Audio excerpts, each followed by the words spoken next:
사순절 주간을 맞아서 계속해서 마가복음 말씀을 보고 있습니다. 마가복음 1장 1절을 말씀드리면서 정말 위대한 선포라고 말씀드렸죠. 하나님의 아들 예수 그리스도 복음의 시작. 이 위대한 선포를 우리가 어디까지 믿고 어디까지 받아들이고 어디까지 고백할 수 있느냐가 굉장히 중요합니다. 우리 사랑하는 성도 여러분, 어디까지 믿고 어디까지 고백하고 계십니까? 우리 예수님께서 그리스도이신 것을 고백하십니까? 감사합니다. 그런데 이 말씀이 기록된 때, 기록된 때가 아니죠. 마가복음에는 예수님께서 탄생하신 탄생기사가 없어요. 그래서 이 1장 1절이 선포된 그 시점, 예수님께서 이 땅에 오신 그 시점에서는 아무도 몰랐습니다. 예수께서 그리스도이신 것을, 하나님의 아들이신 것을 아무도 몰랐어요. 그런데 누가 가장 먼저 압니까? 귀신이 먼저 압니다. 영적인 존재들이 먼저 알지요. 물론 천사들도 압니다. 마가복음에는 자세히 나오지 않지만 마태복음이나 누가복음에 보면 천사들이 먼저 알죠. 그런데 마가복음에서는 더러운 귀신들, 악한 영들이 나와서 예수께서 그리스도이신 것을 고백합니다. 그런데 사실 이 고백은 우리와 별로 상관이 없어요. 복음하고도 크게 상관이 없습니다. 왜냐하면 그들은 하나님 편에 서 있는 것이 아니라 예수님을 적대하는 편에 서 있었기 때문입니다. 제가 예전에 아주 좀 많이 예전이긴 합니다만 청년에게 그런 질문을 들은 적이 있어요. 야, 이렇게 더러운 귀신이 예수님을 알 정도면 한국의 그 많은 무당도 가짜는 아니겠네요 라고 질문을 해서 제가 살짝 당황했던 적이 있어요. 물론 그렇게 생각할 수도 있습니다. 성경에도 영이 있고 귀신이 있고 우리가 살다 보면 그런 더러운 영이나 악한 귀신을 경험할 수도 있습니다. 그런데 복음서에서 이것을 기록한 것은 그런 목적으로 기록된 것이 아니에요. 얼마나 그리스도인에게 세례가 중요한지를 다시 한번 알려줍니다. 그리고 우리 그리스도인이 성령을 받아야 하는 것이 얼마나 중요한 것인지도 알려줍니다. 왜냐하면 더러운 귀신이나 악한 영들이 언제 예수를 그리스도라 고백하게 되냐면 예수님께서 성령을 받으신 후에 그 이후부터 그런 일들이 기록되기 때문입니다. 그 이후에 예수님께서 계속해서 복음을 선포하세요. 많은 기적들을 행하십니다. 병자들을 고치시고 여러 가지 이적을 행하세요. 그런데 여전히 사람들은 예수께서 누구이신지 잘 모릅니다. 제자들도 깜짝깜짝 놀라기만 해요. 야, 이분이 대체 누구시길래 이렇게 놀라운 일을 하시나, 이렇게 기적을 행하시나. 많은 사람들이 놀라죠. 그리고 굉장히 많은 사람들이 몰려들기 시작합니다. 병을 치유받고 나음받은 사람들이 몰려들죠. 그 사람들은 그리스도라고 알고 그리스도라 고백하면서 몰려드는 겁니까? 아니에요. 그냥 자기들이 나음받았기 때문에. 누군가 아는 사람이 병을 치유받고 귀신으로부터 해방되고 삶이 나아졌기 때문에 자기도 그런 혜택을 받기 위해서 모이는 겁니다. 두로와 시돈으로부터 모였다고 말씀드렸어요. 그게 지금 여기로 따지면 켈로나나 캠루스쯤 되는 거리예요. 거기서부터 걸어온다는 걸 생각해 보세요. 얼마나 큰 갈망을 가지고 얼마나 간절히 원함을 가지고 예수님을 찾아옵니까? 그런데도 예수님의 반응은 어땠어요? 그냥 떠나시는 거예요. 오늘날 우리 현대 한국교회에서는 정말 깊이 생각해 봐야 될 점입니다. 교회에 누가 온다고 생각해 보세요. 가리는 게 어디 있습니까? 대환영이죠. 어떻게든 모셔와야 되지 않습니까? 그런데 예수님은 몰려드는 사람들을 피해서 떠나셨어요. 그 사실을 일단 기억해 놓으시기 바랍니다. 그리고 계속해서 복음을 전하십니다. 계속해서 이적을 행하세요. 나중에는 제자들을 파송까지 하십니다. 제자들도 그 일을 어느 정도 성공적으로 마무리했어요. 그리고 이제 8장 갈릴리 선교 사역이 마무리되는 시점입니다. 자, 이제는 슬슬 사람들 가운데서도 예수님을 주님이라고, 그리스도라고, 하나님의 아들이라고 고백하는 사람이 나올 때가 됐습니다. 나올 때가 됐어요. 아직까지는 아무도 없는데 오늘 본문을 통해서 두 후보자가 등장합니다. 첫째는 바리새인이고 둘째는 예수님의 제자들이에요. 아니 어떻게 바리새인하고 예수님의 제자를 같이 두고 볼 수가 있습니까? 라고 물으실 수도 있어요. 그런데 의외로 바리새인과 예수님의 제자들 그리고 현대 우리들 그리스도인들은 공통점이 많습니다. 물론 다른 점도 많죠. 바리새인들이 예수님께 나와서 뭐라고 합니까? 하늘의 표적을 구하죠. 왜 하늘의 표적을 구할까요? 거기다가 예수님의 반응은 어떻습니까? 표적을 구하는데 야 내가 표적을 주지 아니하리라 이렇게 말씀하시죠. 그래 표적은 함부로 주시는 게 아니지 이렇게 생각하고 말까요? 사실 마태복음이나 누가복음은 좀 더 자세하게 기록되어 있습니다. 예수님께서 이 바리새인들이 왜 표적을 구하지 이렇게 말씀하신 게 아니라 탁 낙인 찍어요. 뭐라고? 악하고 음란한 세대. 그리고 마가복음에서는 표적을 주지 아니하리라 하셨는데 마태복음이나 누가복음에서는 뭐라고 하세요? 내가 요나의 표적밖에 줄 것이 없다 이런 식으로 표현을 하시죠. 우리가 그냥 보면 야 바리새인들의 고백은 대실패구나, 그리스도라고 전혀 고백하지 못하는구나 이렇게만 생각하고 넘어가기가 쉽습니다. 왜냐하면 우리 머릿속에는 바리새인 그러면 그냥 나쁜 사람들 그냥 딱 박혀 있어서 그래요. 성경에 바리새인이 좋은 역할로 나온 적이 별로 없거든요. 나쁜 사람들이에요. 여기에 대해서 시비 걸 사람도 없죠. 자 그런데 당시 사회에서 보면 바리새인들은 오히려 존경받는 쪽에 가까웠습니다. 혹은 뒤로 욕을 먹을 수는 있을지언정 현대 한국교회에서 가짜 목회자들이 있으면 욕하는 사람도 많지만 또 따르는 사람도 많은 것처럼 바리새인들도 그랬습니다. 이제 바리새인들의 한번 잘 생각해 보세요. 그들이 정말 예수님께서 그리스도이신 걸 몰랐다면 예수님을 찾아와서 표적을 구하지도 않아요. 그냥 지켜봅니다. 실제로 바리새인들은 예수님께서 행하시는 사역을 잘 지켜봤어요. 절대 그 안으로 들어가지는 않고 그 사역 행하시는 걸 주변에서 잘 지켜봅니다. 그러니까 그들의 머릿속으로 이미 판단이 끝났어요. 사실 마음속 깊은 곳에서는 메시아인 것 같아요. 자기들이 아는 하나님의 율법에 비추어 봤을 때 이분은 그리스도이신 것 같아요. 그런데 어때요? 절대로 그리스도이신 걸 인정할 수가 없어요. 무언가가 그걸 딱 가로막습니다. 그리스도인 것 같은데 그리스도면 안 돼라는 거죠. 절대로 받아들일 수가 없어요. 그래서 그냥 무작정 예수님을 잡아 죽이려고 하던 사람들이 있었고 그 중에 일부는 그래도 마지막 미련을 가지고 나와서 구합니다. 하늘에서 오는 표적을 달라고. 이게 정말 표적을 구하는 겁니까? 아니죠. 아니에요. 예수님 보고 뭔가를 바꿔달라는 거예요. 뭐에 맞춰서? 우리가 원하는 대로 하나님께 요구합니다. 하나님께 사람이 원하는 대로 바꿔달라고 요청하는 거예요.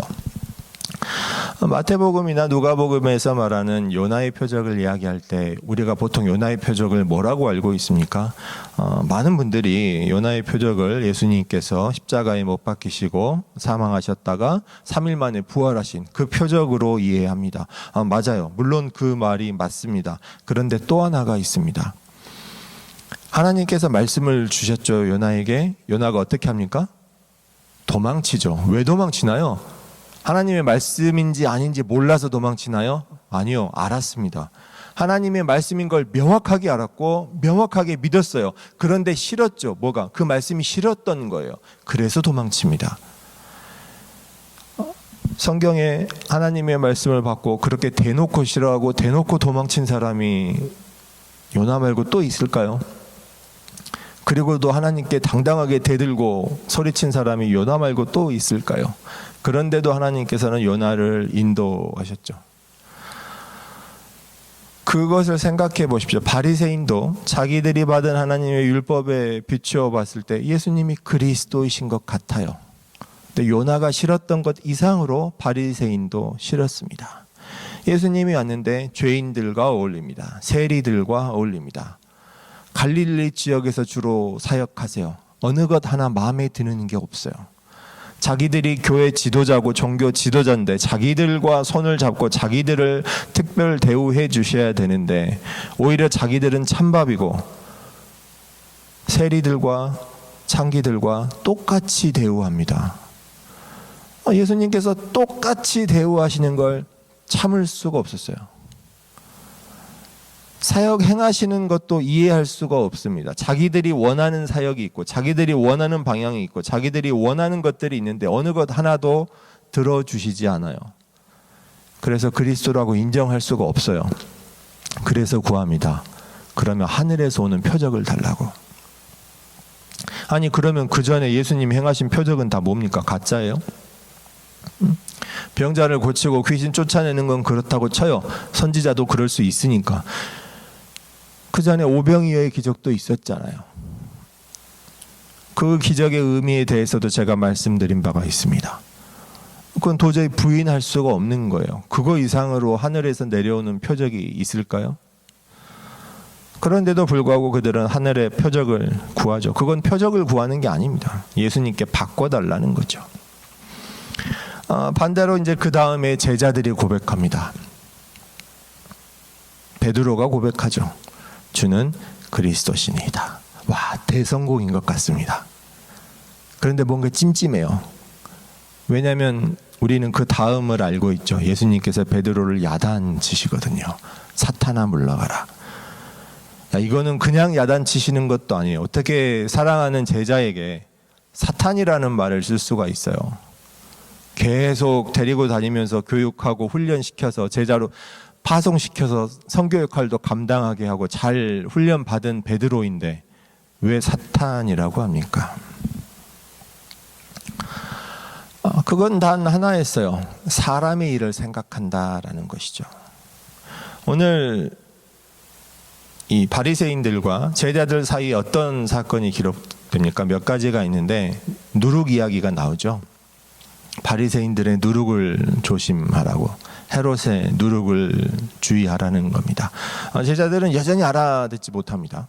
이게 무슨 소리지? 우리가 빵이 없어서 그러신다고 착각하죠. 그러니까 예수님께서 야단치시는 거예요. 야, 너희가 아직도 깨닫지 못하느냐?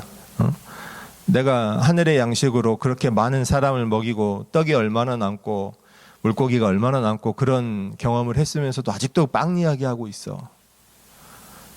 그 누룩이라는 게 뭡니까? 사실은 바리새인들이 그리스도를 고백하지 못하게 했던 그 장벽이에요.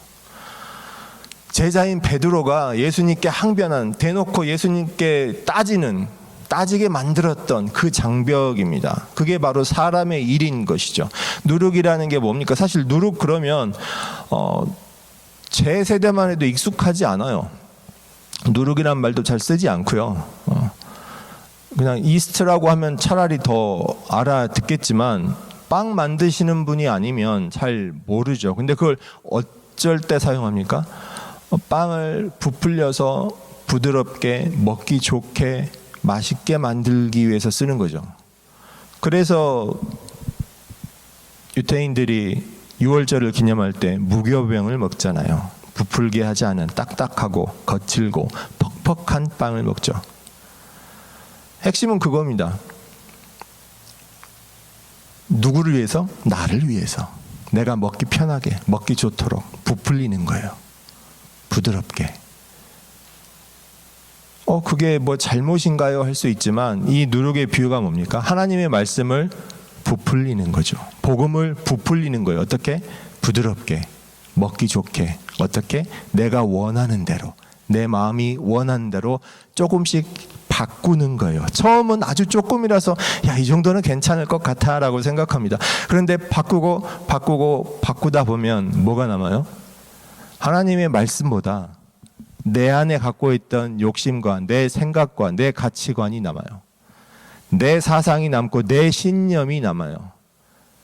그게 누룩이 되어서 가로막습니다.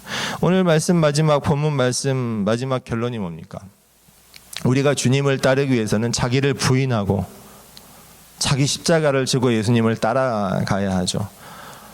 이 말씀을 부정하는 그리스도인은 없겠죠. 그런데 질문하는 분들은 가끔 있어요. 아니, 자기를 부인하라는데 어디까지 부인할까요? 얼마나 부인할까요? 내 안에 내가 갖고 있는 것들이 너무 많은데, 나쁜 것도 많지만 그래도 좋다고 생각하는 것도 있는데요. 나를 사랑하는 마음, 글쎄요, 그건 없애야 될까요? 그럼 내 가족을 사랑하는 마음은 어떻죠? 내 아내를 사랑하고 내 자녀를 사랑하고 내 부모를 사랑하는 마음은 없애야 될까요? 부인하라고요? 나라와 민족을 사랑하는 마음은 없애버릴까요?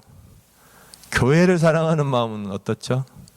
도대체 어디까지 없애라는 겁니까? 열심히 고민하고 또 고민하십시오. 여러분의 신앙생활은 그냥 값없이 주어져서 편하게 앉아서 받아먹는 게 아니고요. 끊임없이 고민하고 기도하고 하나님과 함께 동행하며 나가는 삶입니다.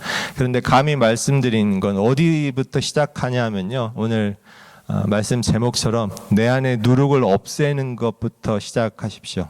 하나님의 말씀을 자꾸만 바꾸고 싶고 부풀리고 싶고 이용하고 싶고 하나님의 말씀에 맞추어서 나를 바꾸는 게 아니고 내가 원하는 것에 기준 삼아서 하나님의 말씀을 바꾸려고 하는 것, 그것부터 없애기 시작해 보십시오. 작은 것부터 하나씩 하나씩.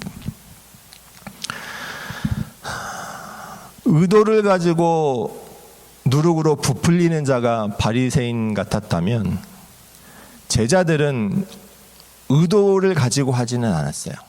그냥 베드로도 나쁜 마음을 먹고 사탄처럼 복음을 방해하려고 그렇게 한 것은 아니에요. 하지만 사람의 생각이 들어갔죠. 자기가 모시고 있는, 자기가 사랑하는 예수님이 그렇게 붙잡혀서 고난당하고 십자가에 못 박혀 죽는 걸 원하지 않은 거예요. 하지만 예수님은 그걸 뭐라고 평가하십니까? 사탄이라고 부르시면서 너는 나를 넘어지게 하는 자로다.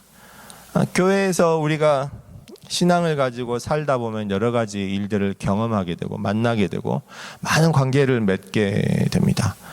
그 중에 우리는 선이라고 좋은 뜻으로 행한다고 하는 일들이 있습니다. 내가 뭐 나쁜 뜻을 가지고 한 거야? 좋은 의도로 했어.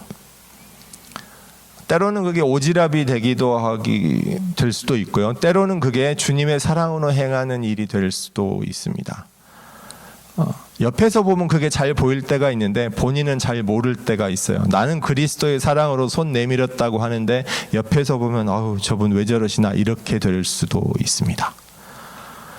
다 무엇 때문인가요? 내 생각이 먼저 앞서 나가면 판별하는 것이 정말로 어려워집니다.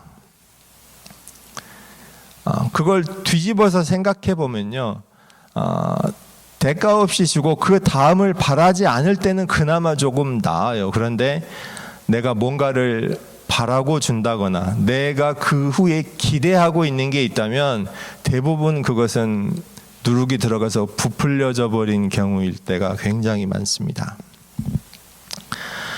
하나님 나라 일을 할 때, 복음을 전해야 할 때 가장 주의해야 하는 것들이 바로 이런 일입니다. 우리 그리스도인들이 정말 사랑하는 구절들이 많이 있죠. 오늘 마가복음 9장에도 보면 이런 말이 있어요. 아이가 막 귀신 들려가지고 고통받았는데 예수님 제자들이 와서 고치지를 못해요. 예수님 앞에 오니까 그 아이 부모가 말하죠. 주님, 할 수만 있거든 고쳐주소서. 그러니까 예수님께서 뭐라고 하세요? 할 수만 있거든이 무엇이냐? 믿는 자에게는 능치 못할 일이 없느니라. 길잖아요, 내용이. 우리는 뭐만 기억합니까? 믿는 자에게는 능치 못할 일이 없느니라. 이걸 다 기억하죠. 뭐 대표적으로 빌립보서 4장 말씀 같은 경우도 있습니다. 내게 능력 주시는 자 앞에서 뭘 할 수 있어요, 내가? 모든 일을 뭐든지 다 할 수 있어요. 보통 성도분들이 비즈니스 할 때 개업하면 액자 만들 때 이 말씀 많이 넣어서 가잖아요. 저도 그렇게 한 적 있습니다. 우리 찬양할 때 독수리가 새 힘을 받아서 날개쳐 올라감 같이 그 찬양 많이 하잖아요. 여호와를 앙망하는 자는 새 힘을 받는 거죠. 지치지를 않는 거예요. 피곤하지 않대요. 정말인가요? 우리 사랑하는 성도 여러분들, 살아가면서 절대로 지치지 않고 피곤하지 않고 새 힘을 항상 하나님 주셔서 힘든 줄 모르고 살아가십니까? 한두 분 정도는 계셨으면 했는데 아무도 안 계시네요. 정말 가슴 아픈 것은 저도 포함해서입니다. 저는 아니라고 말하지 않겠어요. 저도 포함해서인데 그게 바뀌어서 그렇습니다. 바뀌어서. 뭐가 바뀌었냐? 내 안에 생각이 없을 수가 없어요. 내 안에 가진 것들이 너무 많아요. 오늘 찬양 가사처럼 내가 내 안에 갖고 있는 게 너무 많아. 하고 싶은 것도 많고 되고 싶은 것도 많고 하나님의 일을 하면서도 그래요. 그러면 이렇게 내가 모든 것을 할 수 있고 능치 못할 일이 없고 항상 새 힘을 받는 건 언제입니까? 하나님 일을 할 때예요. 하나님 일을 할 때 내 능력으로 도저히 안 될 것 같지만 정말 순전하게 하나님께 충성하며 나아갈 때 새 힘을 주시고 능치 못할 일이 없고 모든 일을 할 수 있어요. 빌립보서의 고백도 그렇잖아요. 바울이 내가 가진 게 하나도 없어도 혹은 가진 게 많아도 다 사역할 수 있다고. 내가 정말 비천한 지경에 빠져도 스스로 만족하면서 하나님께 나아갈 수 있다고 고백하는 거예요. 그런데 우리는 보통 어떨 때 그렇게 간절히 매달리고 기도합니까? 나 하고 싶은 거 할 때. 아, 하나님 이거 진짜 꼭 이거는 진짜 꼭 들어주셨으면 좋겠습니다. 간절히 기도하잖아요. 막 40일 특별 새벽 기도하면서 붙들고 계속 막 울부짖으면서 기도하잖아요. 이것만큼은 주셨으면 좋겠습니다. 근데 안 되면, 그게 잘 안 들어주시면 시험 들기도 하고, 그러다 간혹 들어주시면 어떻습니까? 좋은 건가요? 들어주시면 막 기고만장해서 자랑하죠. 간증이라는 이름으로. 아까 제가 기억해 놓으라고 했던 거 다시 끄집어내 보십시오. 사람들이 예수님께 몰려왔을 때 왜 예수님께서 그들을 떠나셨는지. 제가 몇 주 전에 말씀드리면서 그 이야기 한 적이 있어요. 그렇게 와서는 온전한 복음에 이르기가 쉽지 않다. 내가 원하는 것, 내가 현실적으로 필요한 것만을 가지고 하나님 앞에 나오면 하나님의 복음에 이르기에 정말 쉽지가 않다. 오히려 방해가 될 때가 많다. 그래서라고도 제가 말씀을 드린 기억이 납니다. 근데 오늘 보니까 베드로가 예수님께 고백해요. 주는 그리스도시니이다. 근데 그거 갖고도 예수님이 뭐라고 하세요? 말하지 말래요. 아니, 제가 분명히 그랬잖아요. 현실의 필요, 현실의 축복, 마가복음이 기복신앙과 성장주의 신학을 이렇게 간결하고 명확하게 딱 부정하고 있어요. 그렇게 말씀드렸는데 아니 주를 그리스도라고 고백하는 것까지 말하지 말라고 하면 이게 어떻게 된 겁니까? 라고 생각할 수 있죠. 자, 오늘 또 한 가지를 더해서 말씀드립니다. 현실의 필요만 가지고 나오면요, 나온 그 사람들도 복음에 이르기가 어렵지만 사실 예수님은 어떻게든 하실 수 있어요. 그렇지 않습니까? 교회에 그럼 무조건 막 거룩한 사람만 모이라는 거예요? 아니에요. 예수님이 죄인들을 만나주시고 병자들을 만나주시고 비천한 자들을 만나주신 것처럼 시작은 내 필요에 의해서 올지라도, 시작은 내가 원하는 것 위해서 교회에 나올지라도 교회에 나와서 하나님 말씀 듣고 찬양하고 예배 드리다 보면 하나님의 은혜 가운데 하나님께로 나갈 수 있는 거예요. 그걸 부정하는 건 아니죠. 오늘 말씀을 보면 힌트가 있어요. 베드로가 주는 그리스도시라고 고백했지만 아직 제대로 뭔지 몰라요. 뭐가 뭔지 몰라요. 왜냐하면 9장에 딱 보면요, 예수님께서 사랑하는 제자 셋을 데리고 산에 올라가시는데 모세하고 엘리야를 딱 만나요. 근데 베드로가 자기가 무슨 말 하는지도 모르고 막 헛소리를 막 하죠.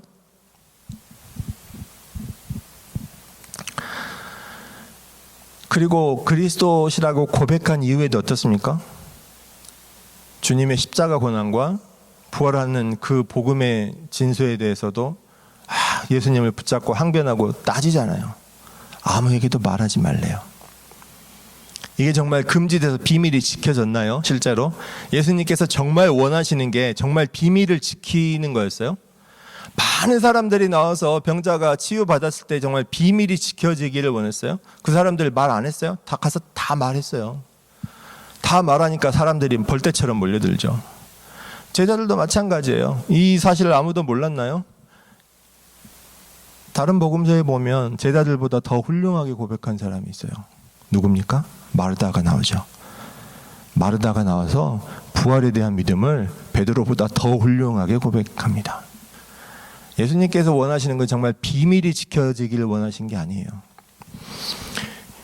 교회를 운영하는데, 교회를 함께 꾸려가는데, 혹은 목회자가 목회를 하는데, 예수님의 제자들이 이제 사명을 받아서 사명자의 역할을 감당하는데, 현실적인 필요와 축복을 가진 사람들을 우르르 몰려와서 그 문제가 해결되면 어떻게 됩니까?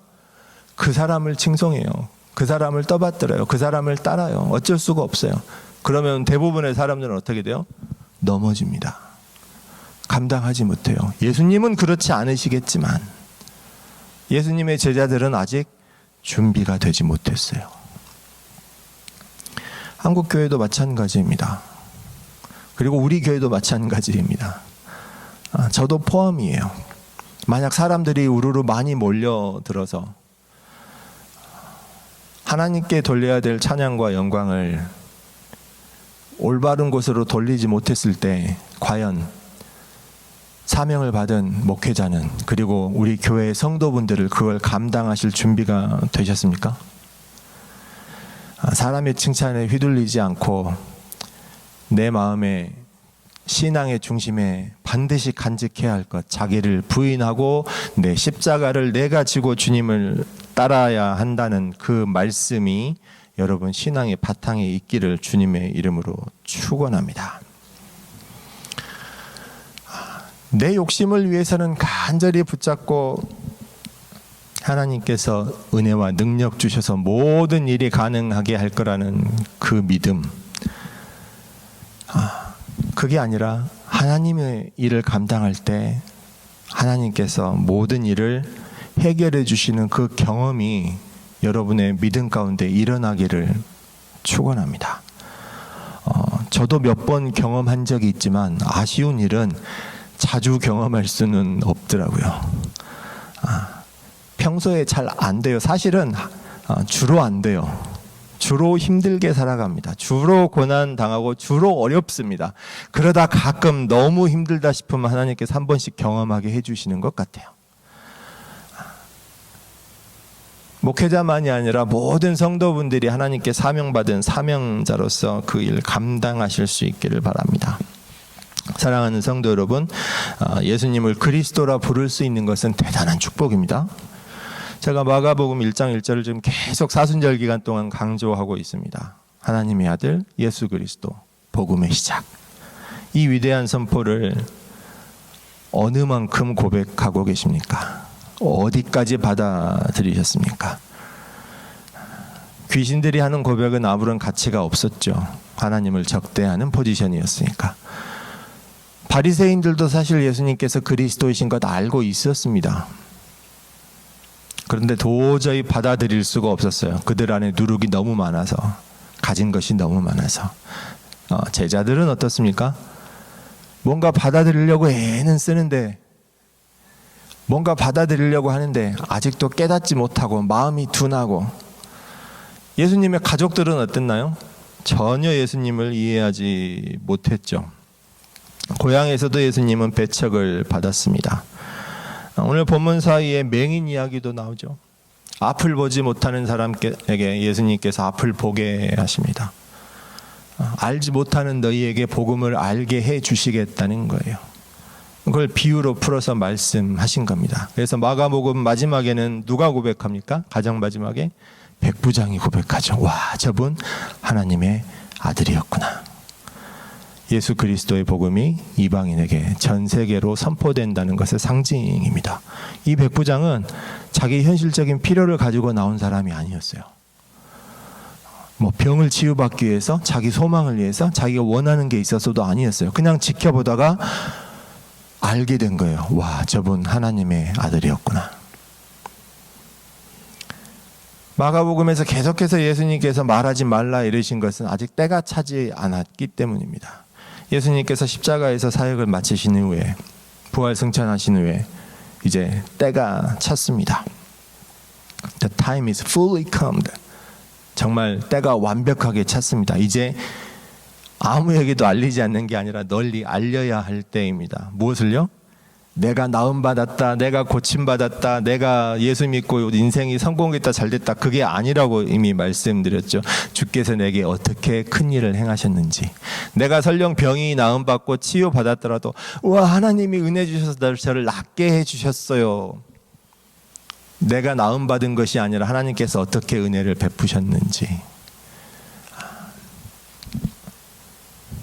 사랑하는 성도 여러분, 우리의 믿음의 고백이 어느 수준까지 와 있는지, 어느 선까지 와 있는지, 어디까지 와 있는지를 다시 한번 고민하시면 좋겠습니다. 예수의 적대자들은 그를 죽이려고 하고, 예수의 가족들은 그를 미쳤다고 하고, 고향의 가족들도 믿지 못하고, 제자들은 아직도 예수를 완전히 이해하지 못할 때, 이 복음이 끝나는 그 순간에 아무것도 모르던, 그 이전까지 복음에 대해서 아무런 것도 전해 듣지 못했던 백부장은 하나님의 아들이라고 고백했던 그 역사가 우리 코키틀람 한인교회를 통해서, 이 교회 안에서, 또 교회를 통해서 세상으로 이루어지는 놀라운 축복이 일어나기 원합니다. 그리고 마지막으로 질문을 던지면서 당부하고 싶습니다. 여러분 안에 누룩이 얼마나 있습니까? 하나씩 하나씩 제거해 나가면서 끊임없이 경계하고 조심해 나가는 그런 삶, 그것이 바로 자기를 부인하고 자기 십자가를 지고 하나님께 나아가는 사명된 자의 삶이 줄로 믿습니다. 이런 축복 받으시기를 주님의 이름으로 축원합니다.